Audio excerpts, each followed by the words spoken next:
everyone. I'm Natalia Pickering, founder of MilkHoneyAdvice, and I'm here with the ex-mayor of Brevard County, right? Palm Bay. Former mayor. Former mayor. Well, at least it's correct me. Former mayor of Palm Bay, John Mazziotti, and we are here just to see what he's been up to and what's life for him now, and see a few of his views. And thank you for giving me this opportunity to interview you. Thank you very much. So what have you been up to in this past? Well, I'm still involved somewhat. I work with the Chamber of Commerce a little bit.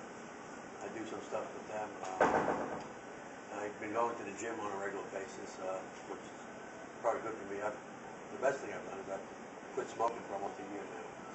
So I'm pretty excited about that. I smoked for quite a while, so, but I pay attention to what's going on and I watch it. My attitude is that the people in the city have made a decision on who they wanted, and it's not for me to interfere, and not for me to be telling them what to do. So there are things go on I like, some things go on I don't like. But other than that, I'm doing fine. I'm not upset. I'm not uncomfortable on that. Okay. And what could you share? What you don't like? A few of the things you don't like. Well, I think this city, Palm Bay, the most important thing that to be done in this city is if you can't fix the roads and the drainage, you've done nothing. And right now we've got probably about 160 to 175 miles of just bad roads. Right. And on top of that, we've got probably another 150 miles of roads that need maintained. There'll be bad roads shortly if we don't maintain them. So I would like to see more done towards that. And to say we're going to put $1 million here or $500,000 there is fine, but it's not near enough to do what you need to do. So. All right. So you're married, and how many years have you been married? 37. 37. Is that one? I don't know. Yeah, 37 this year. I got married when I was 4. Oh, there you go. Started young. Yeah. And you have kids? I have 3 girls. Two with this wife here, and 1 other child. Okay. So there are 3 girls, and I have 6 grandchildren. 6 grandchildren? Yeah. You stay close to all of them? The 3 down here are pretty close because they live down here. Right. The 3 up north, one of them I speak to once in a while, and the other 2 I don't hear too much about. And my daughter up north, I don't talk to her much. I mean, well, they got their own lives. I try not to impose. Okay. And how old are your nephews? They range from 22 to 1. Oh, wow. Yeah. Okay. Are you happily married? Sometimes. That's an answer there. Yeah, we do okay. She does things that she does, and I do the things that I do. Like I'm involved in things that she's not. She's involved in things that maybe I'm not. So it works okay that way. Right. Keep it right. So Yeah, we don't. If she wants to go out with the girls, like today she does shopping. Every Saturday she does shopping.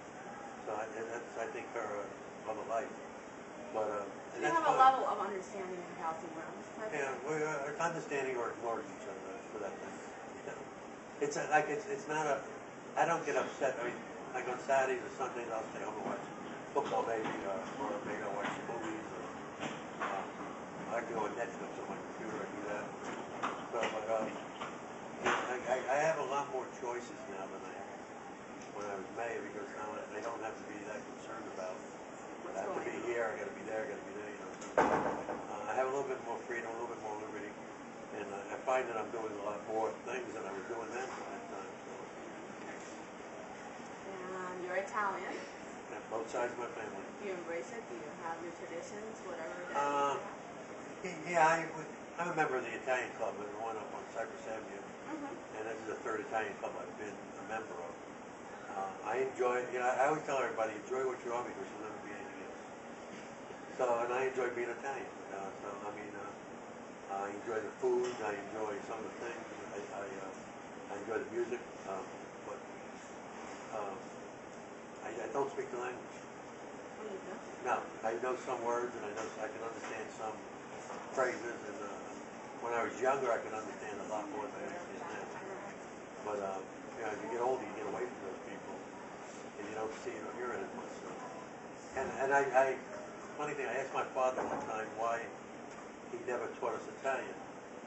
And my dad was born in Italy, so, and you got to understand a lot of pride there. He says, you're an American. He says, you learn to speak English. You live in America, you speak English like everybody else speaks English here. So, that's, now that I'm older, I can say that's right. Even though I still wish he would have taught us Italian. Right. But that's, people that come to this country today, they don't want to embrace what the country's about. Where we say we're a melting pot, where we all come together in one pot, that's not true anymore. I think you have people come to this country that want to have their own little environment out there, and I think sometimes we get further and further apart. And sometimes you go in a store, you go shopping, and it's not like it was 10, 20 years ago. So I'm not criticizing it, but I'd like to see people get closer together. Right. So, and I don't think that's happening. No, not with the times. No. Well, it's not the time to speak.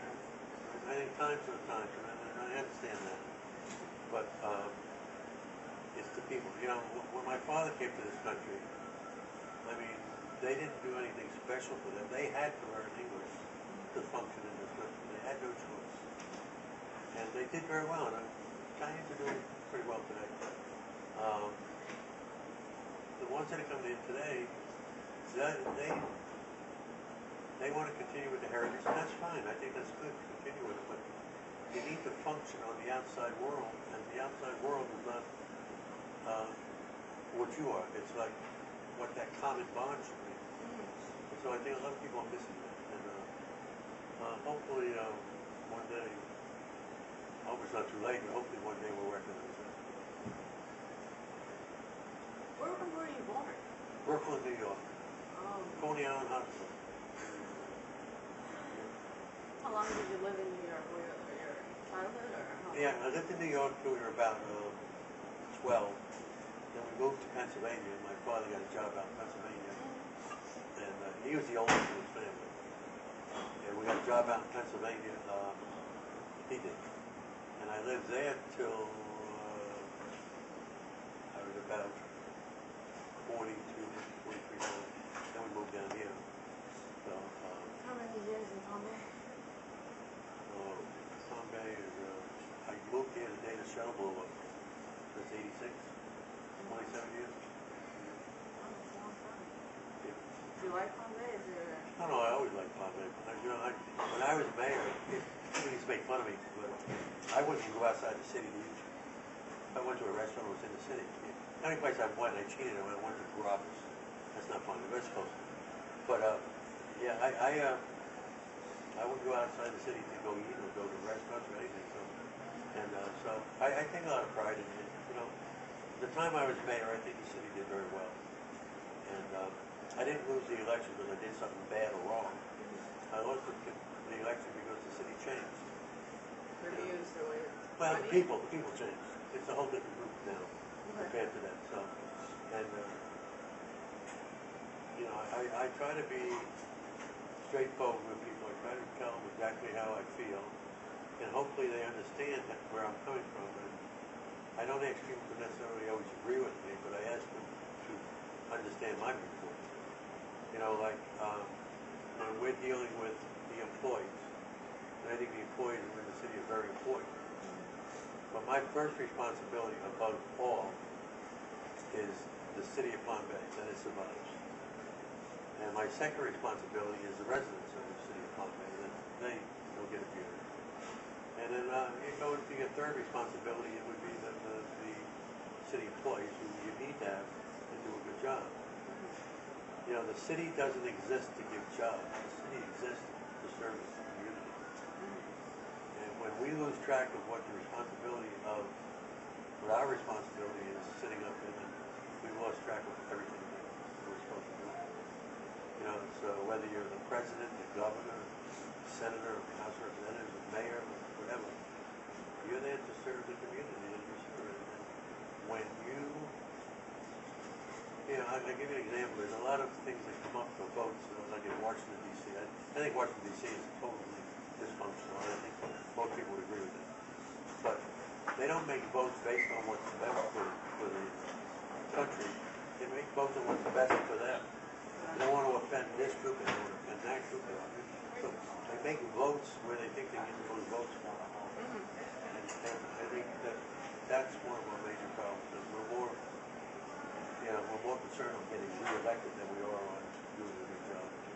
You're thinking more of it, like you think more about yourself than the people, type of thing? Yes. Yeah. You know, some people run for city council seats and the mayor and all that, and they decide to run for something else, go outside and run for something else. I've never wanted to do that. I mean, I've been mayor, on council and mayor for over 18 years. I've served on city boards for 5 years, 6 years. I mean, I've been involved with the city for close to 25 years. And, you know, I've never wanted to run for something else. I wanted to be council or mayor or whatever it was in the city. This is where I live and this is where I wanted to serve. And I was disappointed with the election somewhat because I thought I had more support. And a lot of the people that voted for my opponent are people that normally voted for me. But they changed for whatever the reasons may be. And I won't go into that. You know my opponent, you know who he is, and you can figure out what the change is. Yeah. Can you give us like background on your education? Well, I graduated from Penn State University. I went to school there. I got a degree in business administration.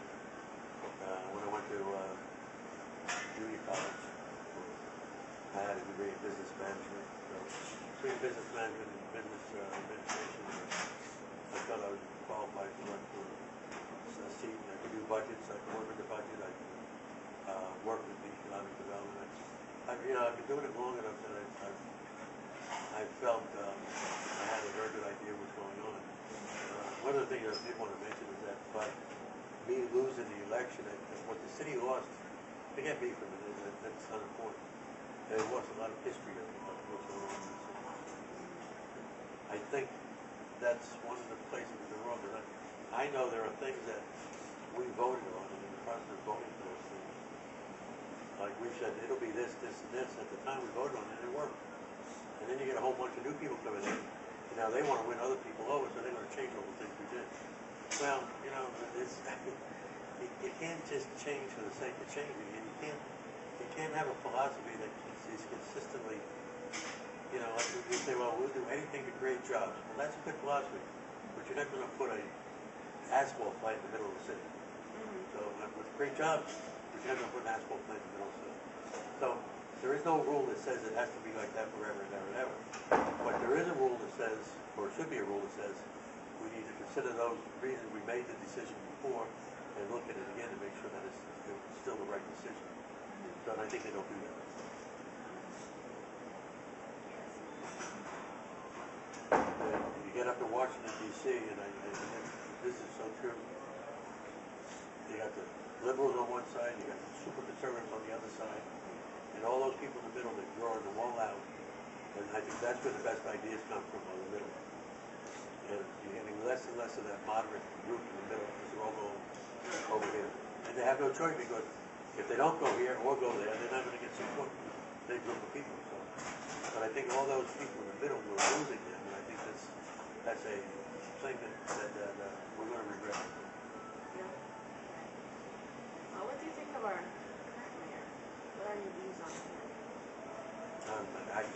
He's there. I'm not going to say anything good or bad about him. So I think I would do a good job, and we'll see. I think he's got a tough job, and I think if he doesn't change some of the philosophy on where we put the funds, I think we're going to have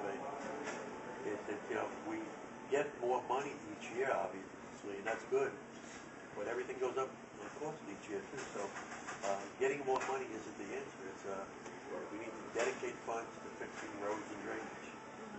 If you don't fix roads and drainage in this town, you've done nothing. You've done nothing. So the most important thing is to... Absolutely, roads and drainage. General development left us with a really bad deck of cards now. And if we don't start fixing these things, we're going to have some major problems.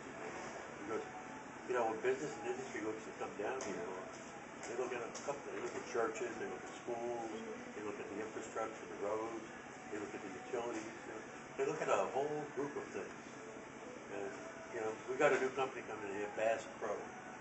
They're up on Palm Bay Road right off of 95. They don't have to look at those things because their business is not Palm Bay. Their business is coming from every place else, and that's why they're right on 95. But if you got a company that comes into town and they want to, you know, do stuff, it's very difficult to sell them on stuff like that if you don't have the infrastructure. And that's basically the problem. A lot of things to look into then. The man has a lot on his plate. Well, he knows all these things. Or he should know all these things, actually. And like I said, I'm not here to criticize him. I mean, I think... Old to do their job. Yeah, I just, he's either going to make it or not make it. That's not going to be on my fault. It's going to be on what he does. So. And it's not just the mayor. I mean, all council members need to do. You know, it's nice to be a good guy, but then let's do our job. Do our job. Serve the community. What made you want to get into politics? I had gotten involved. I got on a few city boards when I was years ago, and from that, getting on the city boards, you get a better understanding of what's happening. But some guys talked me into, we got a bunch of us sitting around and go about running. A friend of mine ran the first time, and he didn't make it. And he ran the second time, and I ran the same time as he did. So and we both got on actually then. And I think, yeah, it's a funny thing. Once you get up there, it's a lot different than what it is when you're not up there. So a lot of things that you see in the outside, once you get up there, you'll find out they're not exactly the way you saw them. Not what you saw. Yeah. Okay. Well, because there's other things there's other reasons why things happen. Now that I've been there and I've seen that, you know, and things are changing somewhat. Like I have questions on some of the things that happen. But like I say, you know, the city will survive. There's no doubt. You know, you can always balance the budget. You just perform less and less services each year. But if you're not doing the roads and drains, like I said, this town, you've done nothing. That's still a main concern. I think that is a main concern for this city. I think most people in the city will tell you that. Now, a lot of people don't want to pay for somebody else's road. That's not unusual. Right. But you know, somebody got to pay for the roads. What are your views on how Obama's running? Well, you know, some things I agree with him, and some things I disagree with him. You know, I think what you got right now is you got a group up there that no matter what he does, they're going to go against him, no matter what he does. And then you got a group up there also that says, no matter what he does, we're going to stick with him. So, you know, yeah, well, going back to that point I said about those people in the middle, those are the ones that'll sit down, and there are some of those still, that say, you know what, well, we like this, we like that, but can we change this? You know, and I think that's how you work together.